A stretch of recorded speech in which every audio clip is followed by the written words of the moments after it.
our COBT listeners and viewers, it's Maynard, Mike, and John Summers here with a really special way to kick off the second week of the year. Governor Kevin Stitt is with us from Oklahoma. Oklahoma is obviously a very important energy, power, industrial state, but the governor is also chair of the National Governors Association. And one of the topics that keeps coming up is, yes, we need federal reform. Yes, we need a lot of things to happen at the federal level, but the states are incredibly important to fixing some of the bottlenecks and other issues we face as a country. And the governor has been working with other governors as part of the National Governors Association to put forth some proposals on a bipartisan basis to make a lot of things better, faster, cheaper, more efficient, and to make the country more competitive. We'll get into a memo and an outline of those reforms that the governor's proposed. But Governor Stitt, let me just stop and say thank you so much for joining us. We're absolutely delighted to have you. Well, thank you so much. It's an honor to be with you guys and talk about this important issue, energy and free markets. And I think Oklahoma's leading the way, but I really believe this cuts across party lines. I think most Republican governors, most Democrat governors realize that we need permitting reform. We need to be able to build projects quicker, more efficiently. And we've got a unique perspective. So I always tell people, Washington, D.C. seems like it plays politics all the time. But as the nation's governors, we literally have to make decisions that are, improving education and infrastructure and the economy and healthcare in our states. And so I think it's really a more it's a more practical, make decisions, pro-business than you might think when you deal with when you're thinking about Washington, D.C. Well, to your point, and we'll talk about some of the details. If you look at the proposal that the Governors Association put out in the fall, it's striking some of the governors that are in there. I mean, there is red and blue, and there is Massachusetts and Connecticut, and there's also Oklahoma, Utah. I mean, so the bipartisanship comes through, and we don't have as much of that these days, Governor. So we're excited to just talk about the spirit of that as well. Yeah, absolutely. No, it's a good point. And I know Shapiro and I, the governor of Pennsylvania, even though we're on other different sides of the aisle on some issues, we both agree that we need to be able to build projects quicker and to compete, whether it's against China and or even, some of our friends in Europe. We need to be able to build projects quicker. And energy is such an important topic. I have an international strategy that I take Oklahoma to the world and bring the world back to Oklahoma. And I've met with probably 80 different ambassadors and traveled all over the world. And it's amazing. Everybody wants to talk about energy. Like, what is your makeup? How is your state? What is your country doing? What do you think about renewables? What do you think about oil and gas? And whatever you believe, I believe we need more of everything in the U.S. And let's let the free markets work. Let's let businesses innovate to go meet the needs of Americans. And that's our philosophy in Oklahoma. And because of that, we have the lowest prices to the industrial customer and to the consumer on our electricity costs anywhere in the country. And just year after year, we're consistently among the lowest in the country. And that's causing big manufacturing, big data centers to come and look at our state. And I can give you example after example, but we love that free market approach. I wish Mike and John, we've talked about this. Everyone should have the experience of having to decide where you're going to put your next factory, because you will ask about things and look at things and realize what is really relevant. And then you will see why that factory goes to certain places and doesn't go to other places. But that's the world you live in. So we can't wait for this. Yeah. Mike, what would you tell all of us before we jump in with the governor for more detail? Yeah, that was quite the lead in. I'd say, look, I mean, it's good to be back after what I think it's been about 3 weeks since our last COBT. So well, we had Rob West last week. Don't that's forget our kickoff. right. You were in Miami, so yeah, very the first in the office. Yeah, good point. Look, I mean, I think markets right now are a little bit jittery. I'd say they're choppy today. This morning we had CPI print exactly in line with consensus. The 10-year bond is not really moving. It's been stuck at sort of 4.15, 4.17 for the last 2 to 3 weeks.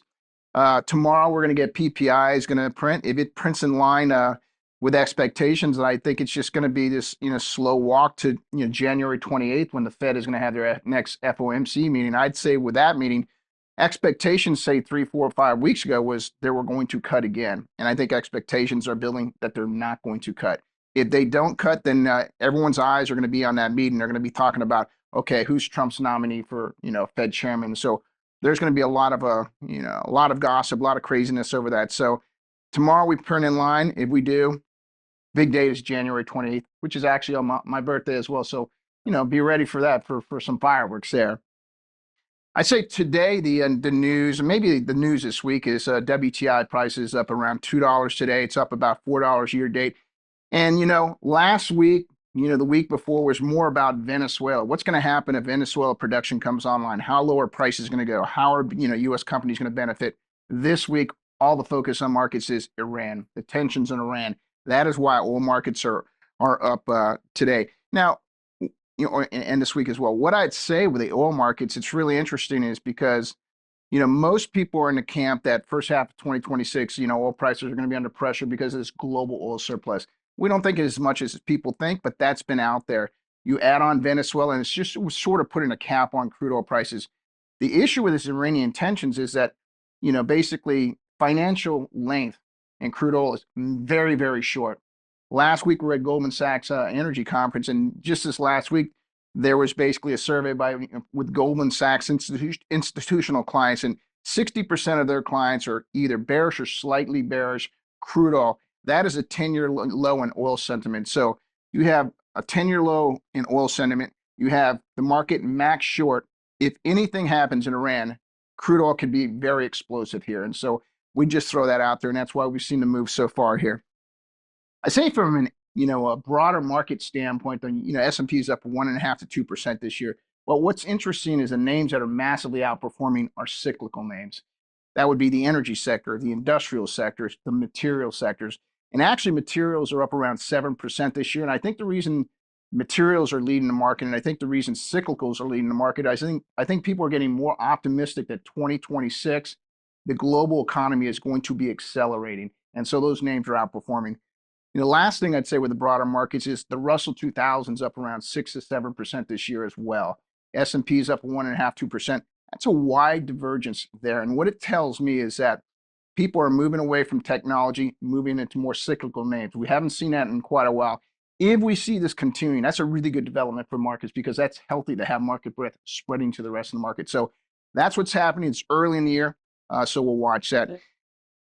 Yeah, and so, the last thing I'd say is just energy. Year-to-date energy is up 5.5%, one of the best performing sectors. But within that, you have basically oil services up roughly 12%. You have refiners up around 8%. And you have, U.S. oil majors up around 5.5, 6%. That's a big move in these names early in this year. And this is clearly because Venezuela was playing out last week. And I think what people think is Venezuela, a lot of investment capital is going to go there. We probably say it's probably not going to happen as quickly as you think, but the market is basically, giving these companies the benefit of the doubt. And so market thinks more capital is going there, but they also think that all these Venezuelan, heavy oil barrels are going to be redirected to the Gulf Coast refiners. And that's why the U.S. refiners are doing really well. And so, that's kind of a wrap. And the last thing I'd say really is one more thing is Goldman Sachs had their conference last week. We were there expecting to hear some, people are going to be still pessimistic about oil prices. There was a lot of optimism there. And the thing that came across to me is everybody wants to know what, 2026 capital CapEx budget's going to look like. Yeah, they got that. And the budgets are going to probably be flattish, sort of with fourth quarter levels annualized. But the other thing is people are looking to hear what the 3 to 5 year outlook for these companies are. And the only reason I think that's interesting is because all these companies seem to be in this camp that, we're just going to have to basically not grow, pay as much as we possibly can in dividends, buy as much stock as we possibly can. That's groupthink. Everyone's doing the same thing. I think 2026 is going to be the year. And Arjun Murti, I'll steal a line from him. This is going to be a year when if you take risk, I think you will be rewarded. Whether that be, diversification, whether that be exploration, whatever it may be. Be different, take risk. We'll hand it back to you. Awesome. Okay, one question. When you say material stocks, give us We're talking about basically chemical stocks. We're talking about metal stocks. I mean, you've seen gold's, hitting all-time highs. copper is rallying significantly. And you just saw, Rio Tinto is looking to go after Glencore. So there's some consolidation to that as well. So I think this is a cyclical type thing. Those are the biggest beneficiaries. Metals prices are hitting all-time highs. The interesting thing about it is crude oil is probably the only commodity that's being left behind. There's a lag trade to be had here as well. So watch crude oil in 2026. Well, John, as we jump in with the governor, I think the thing I need to reveal is you are a full tilt Oklahoman. That's born right. and raised. That's right, Maynard. We won a national championship last year. I don't know if anyone knew that. The Oklahoma City Thunder is the best basketball team on the planet, headlined by the best GM on the planet. So we're excited about that. And Governor Stitt, I know that your alma mater might be in the same place as my Baylor Bears with our football teams, but at least we can come together on basketball. That's right. Yeah, no, the Thunder world champions, and I agree. Sam Presti's a genius GM and just done an amazing job. Oklahoma had a great season, made it to the college playoffs, and ended up kind of on the wrong end of that battle against Alabama. But Oklahoma State's looking up. We hired a new coach from North Texas, and the good thing about NIL is you can turn your team over very quickly. So there's a lot of bad things about NIL, but when you're 1-11, it looks up. So, it's funny, Governor. We always have a tagline for these episodes. We're only 10 minutes in. That might be the best quote we have all day. With NIL, you can turn it around quickly. Yeah. Well, again, thank you so much for joining us. In your introduction, one of the things I should have shared is you were a lifelong businessman that became a governor, and you understand businesses and the things they think about, need, desire, what the problems are. Maybe just as we jump in, I could start there and say, as a business person turned governor, how much has that informed your conversations, your policy actions, your things that you put at the top of your list? Oh, I mean, everything. I am such a limited government, lower taxes, get government out of the way, let the free markets work. And it's just, I'm more and more resolute that that's the right solution. Now as my 8 years as governor, coming from the business world, I had to bootstrap everything. I started after college with $1,000 in a computer and started my company and grew that to over 1,000 employees and did business all over the country. And then I decided to run for governor, and I'd never been held public office before, and just felt like that our founding fathers, even though I was really nervous and I didn't think I was equipped, then I started thinking about our founding fathers. They didn't think politics was supposed to be a profession. They thought you'd be a successful farmer or rancher or business person, and you go leave that to go serve your state or your country.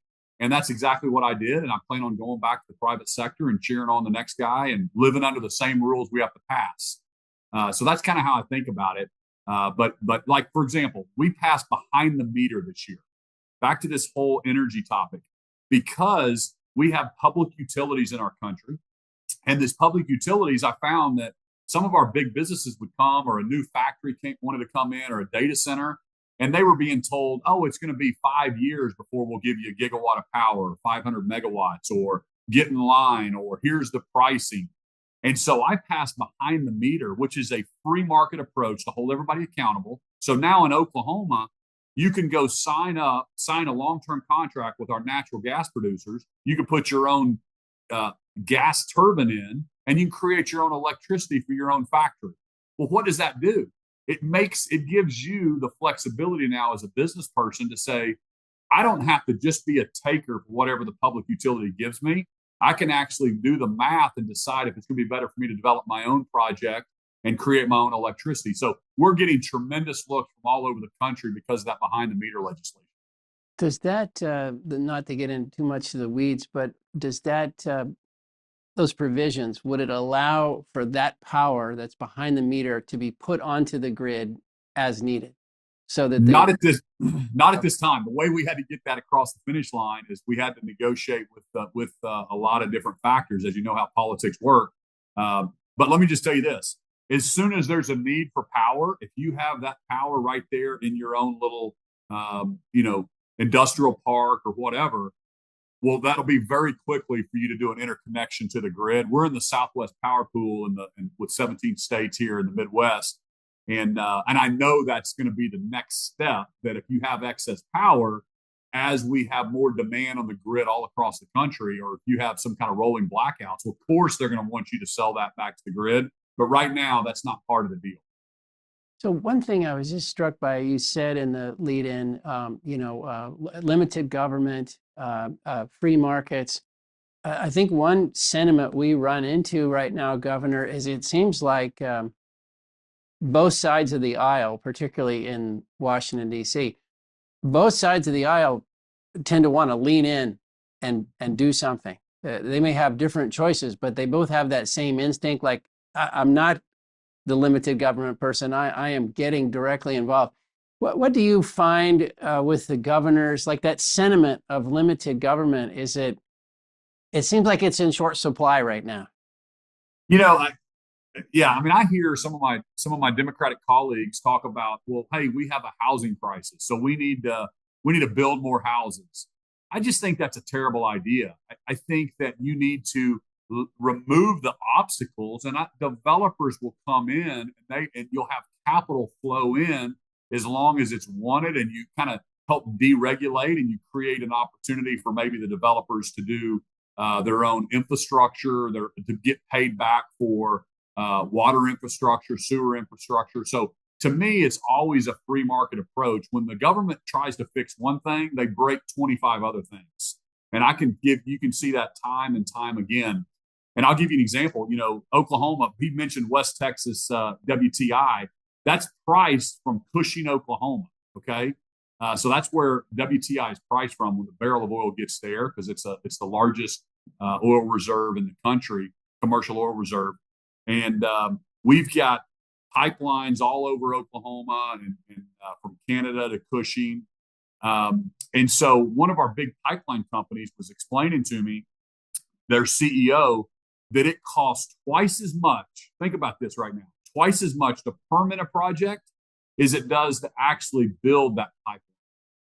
And just for Americans to think about for a second, if you're building your dream house, you save your whole life, and you and your spouse are going to build a $500,000 your dream home, and it costs you $1 million to permit it, this is just ridiculous, right? That's just lawyers and paperwork, and we need to put a shot clock on all the different environmental groups and all the different, stopping and starting of these projects. And I think that has some bipartisan support.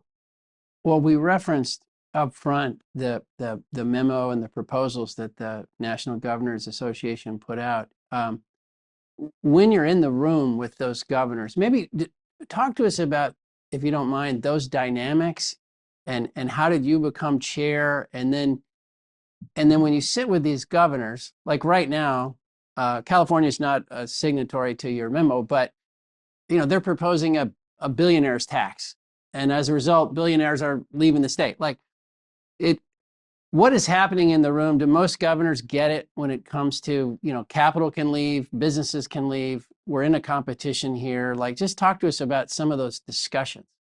Yeah. And I don't want to give specific names, but I was shocked, with some of my Democratic colleagues would tell me, we even during the Biden administration, that we need a secure border. We need immigration reform. I'm like, I go, really? I didn't think your side believed that.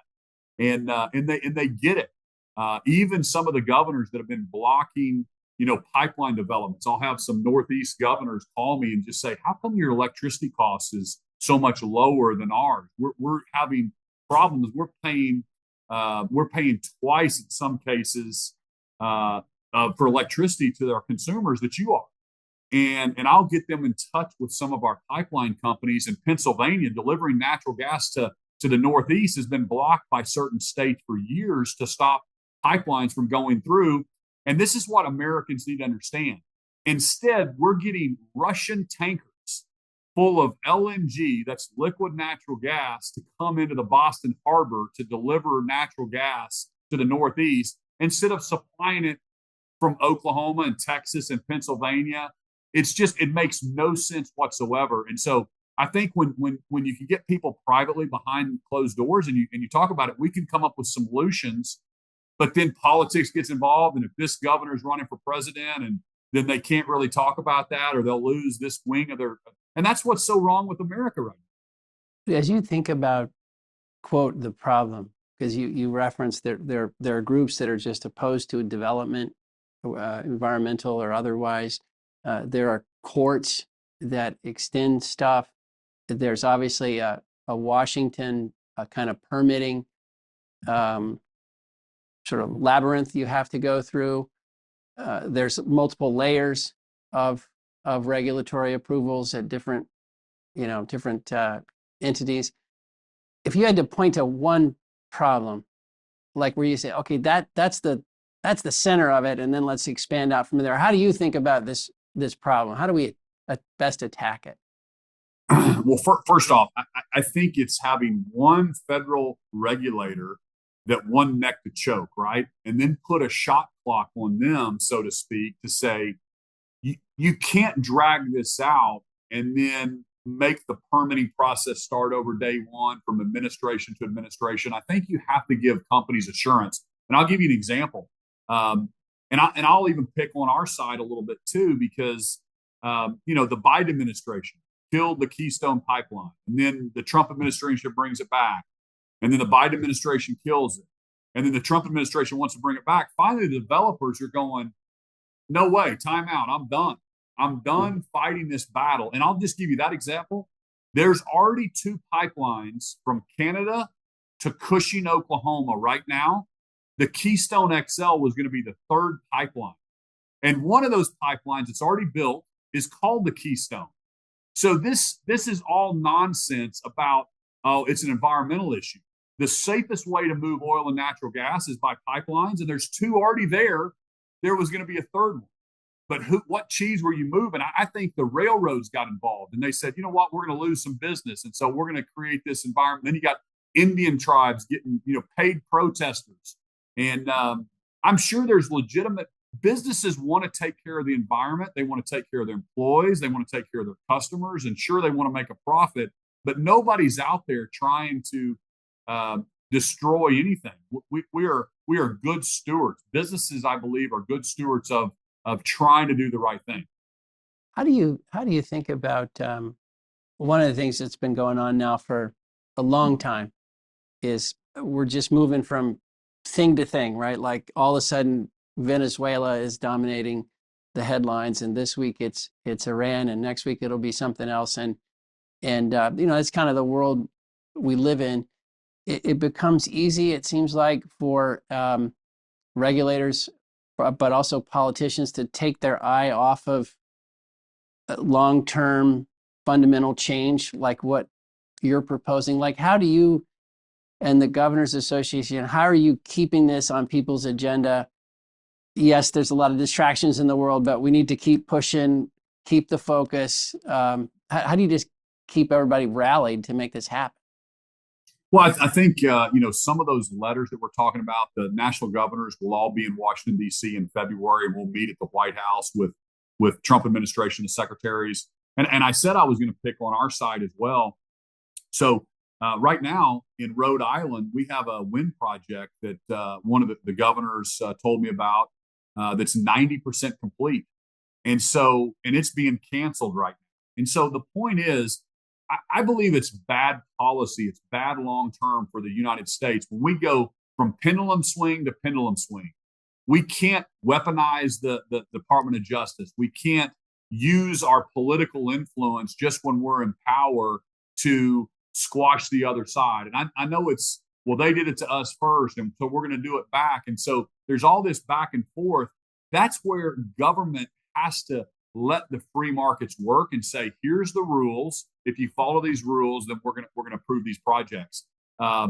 It's a Republican kind of thought process to have states' rights, but some states are weaponizing what's called the 401 section of the Clean Water Act that gives the states the rights to opine on these projects.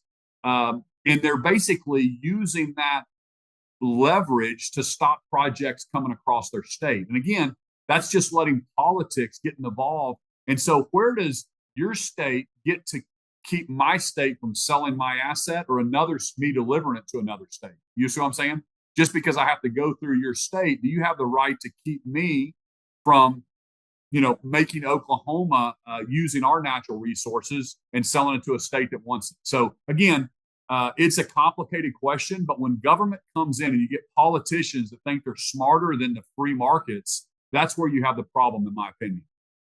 The word that you keep hearing on political talk shows in particular is affordability, and that's code for inflation and earnings, and also code for what prices are going up and why.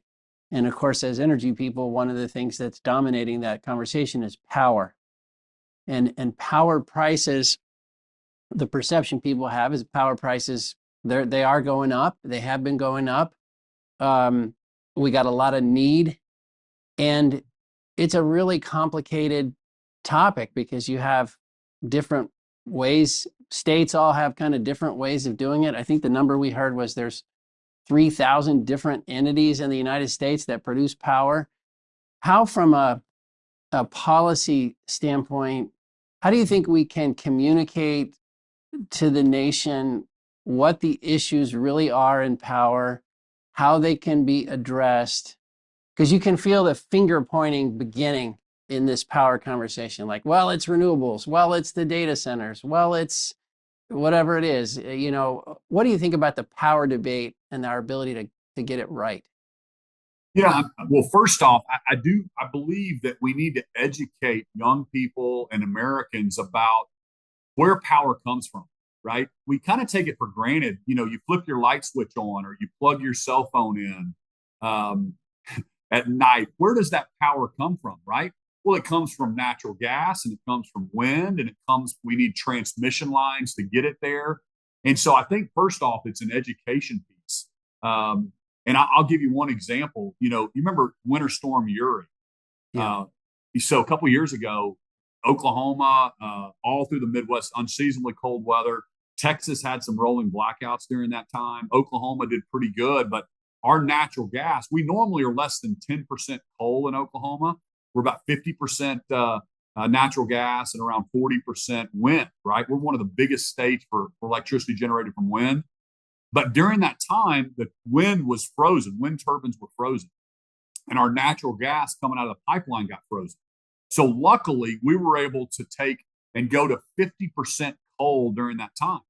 And so I told young people that, hey, if it wasn't for coal in Oklahoma, you couldn't have watched TikTok for 2 solid weeks. And they're like, what do you mean, Governor? And so I think it's important to understand that you need kind of you need more of everything, and you have to be diversified. And this is kind of back to that base load that you can't always rely on renewables. And in that case, the wind that we're agnostic to the different sources in Oklahoma, but literally we could not rely on that. So if we did not have coal during that time, people would have died in Oklahoma. And I just think that's important to educate people on.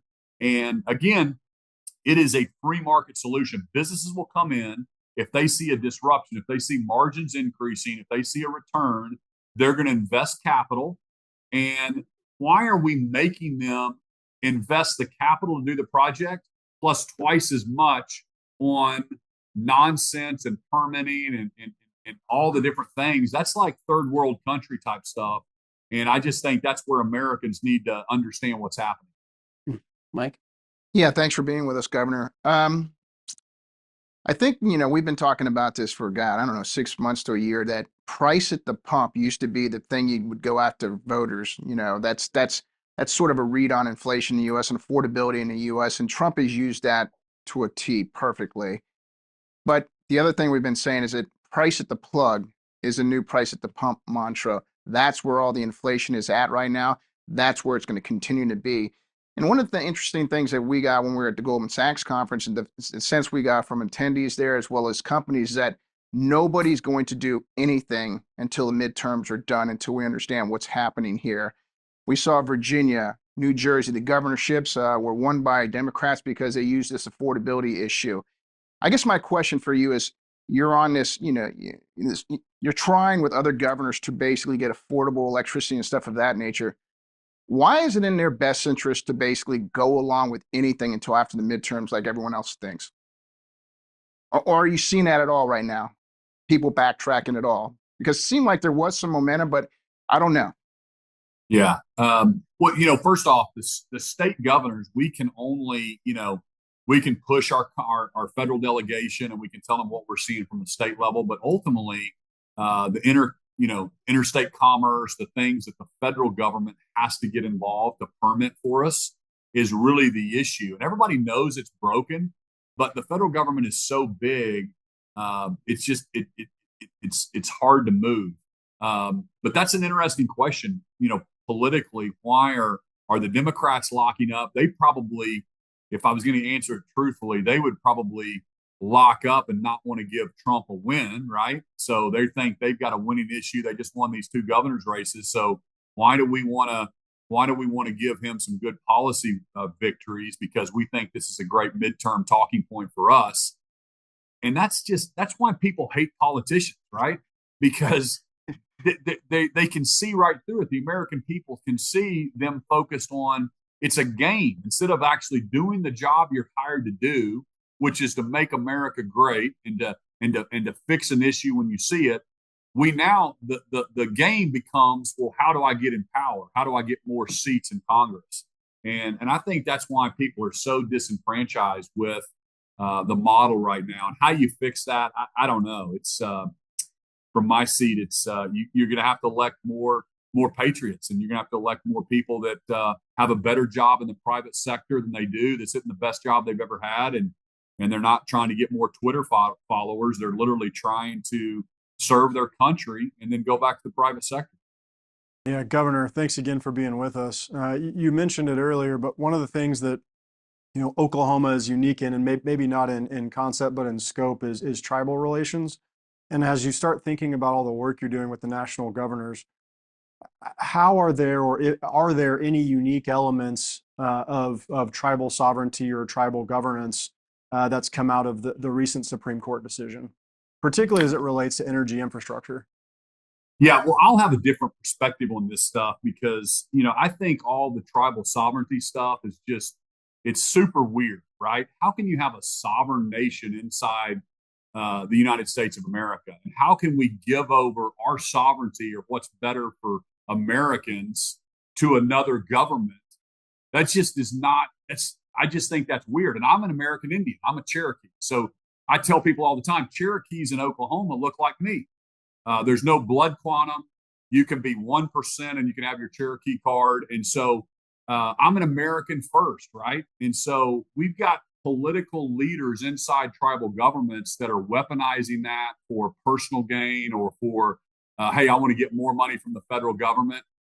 I think Americans are so tired of being divided by race and talking about all these things. We're all Americans, right?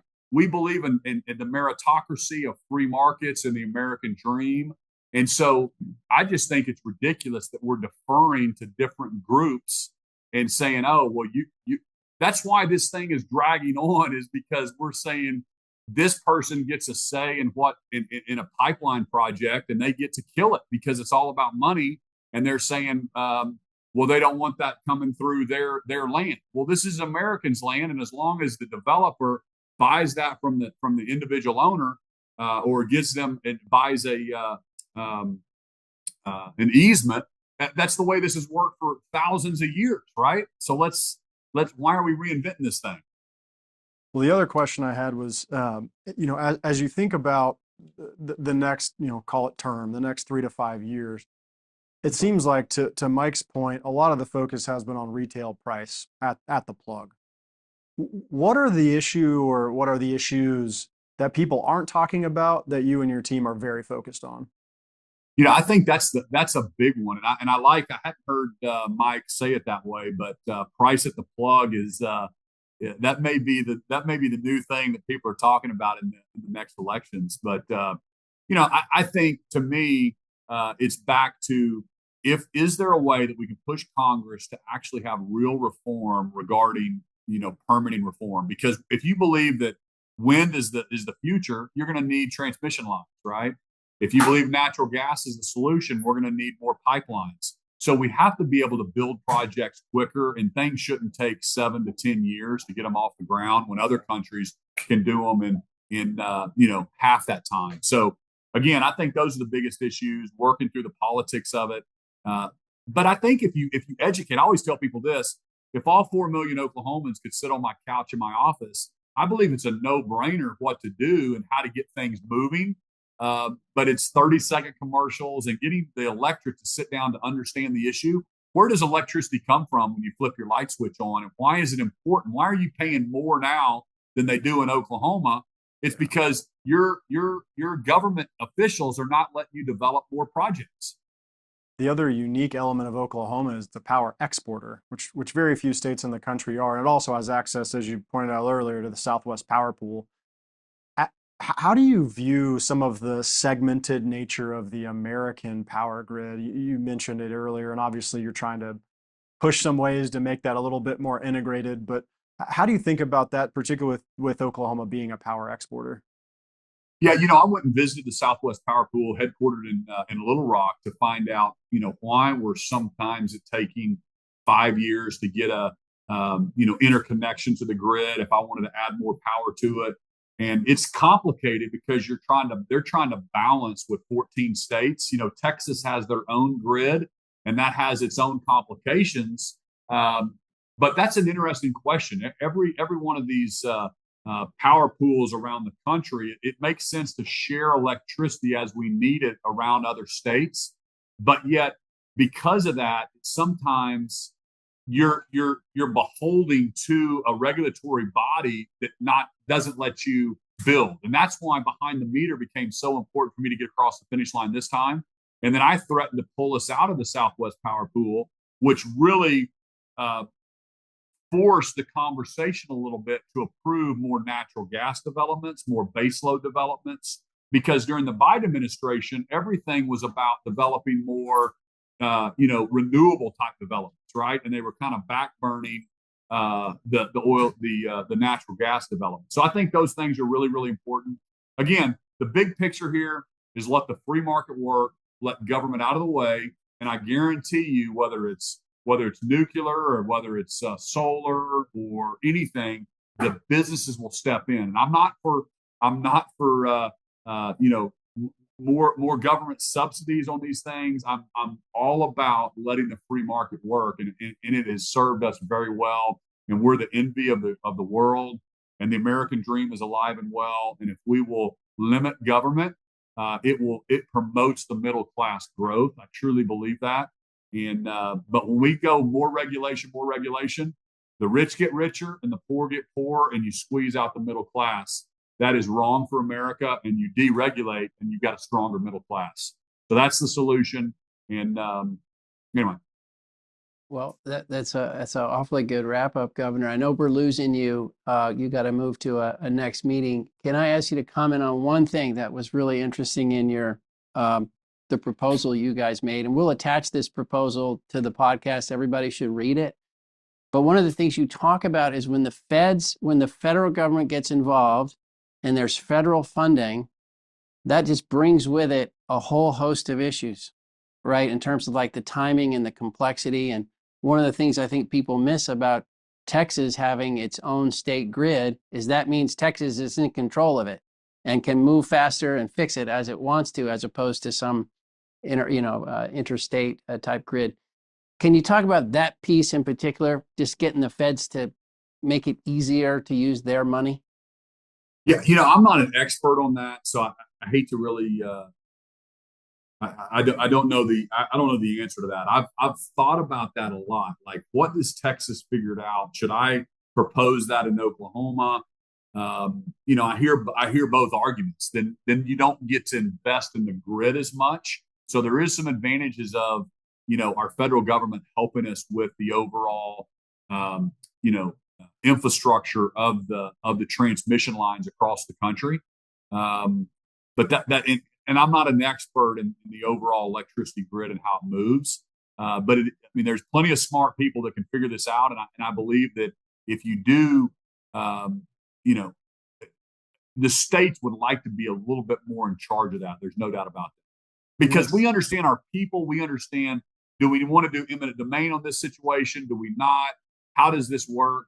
We understand Oklahoma people just like Texas or New York understands their people better. That's awesome. Well, Governor, thank you to you and your team for visiting with us, making this possible. We really appreciate it, and look forward to more conversation, and happy to help anytime we can be of service. And Maynard and John, it's so good to talk to a couple other fellow Oklahomans. That's great. Well, I'm a transplant. I played the Jinx High School card. John's the real deal, but I'll take it. Hey, hopefully we can catch at the Boys from Oklahoma show in Stillwater in 2026. Oh, absolutely. That'd be a good one. That's the place to be. Absolutely. Thank you so much, Governor. Thanks, guys.